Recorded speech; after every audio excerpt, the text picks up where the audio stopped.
Maana nieme kwanza. Sijui ndo huyo mzee wenu. Sijui hata sijui nimuiteje. Maana ukimwita mzee hataki, ukimwita babu hataki. Tumuite Majabei. Mwenzenu ananisumbua mpaka nachoka sasa. Siganita tena nyuma kule kwenye matakataka. Maneno yake ndo yale yale ya kila siku. Nakupenda. Nakupenda. Mimi nimechoka. Mimi naona kama tunaharibiana siku tu kusema ukweli. Kwanza, tuanzie hapa. Nataka kujua aliyetoa namba yangu nani? Lui. Kwa wewe kumbe ndo umetoa namba yangu. Wewe mbona unanitafutia balaa wewe? Hivi hujaona watoto wakupa namba zangu mpaka ukampe kile kizee? Haya, ujana wake kaliana nani uzee wake hajamalizia na mimi?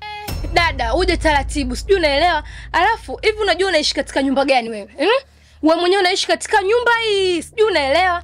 Alafu, mbona vizee vingine huko na dandanavu kabisa unawezana nao kabisa? Majabei ana kitu gani mpaka umshindwe? Na kwa nini kwanza umshindwe?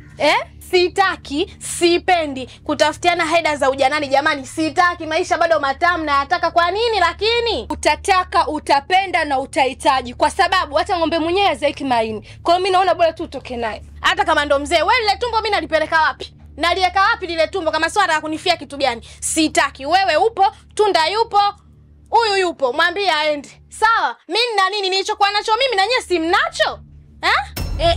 Jamani. Haya mambo mengine yaacheni tu, ni mambo ya kidunia. Hapa muache kupigia kelele. Humu ndani mnajua leo jioni tuna mtoko. Kwa hiyo tuache kuongelea habari za mtoko, tunaongelea mambo yenu ya kipuuzi. Hapa kichwani mwangu nawaza jambo moja tu hapa mnavyoniona. Kwenye bia na nyama. Kwa hiyo nyie jitulizeni tu hapa. Au tuanze kupanga tunavaa nini tutoke. Mzee Majabei, mazagazaga gani anawapeleka banyi? Wewe tena. Yaani mimi naongea vitu vya maana, nyinyi na kama mimi na nyinyi tutakutana baadaye jioni.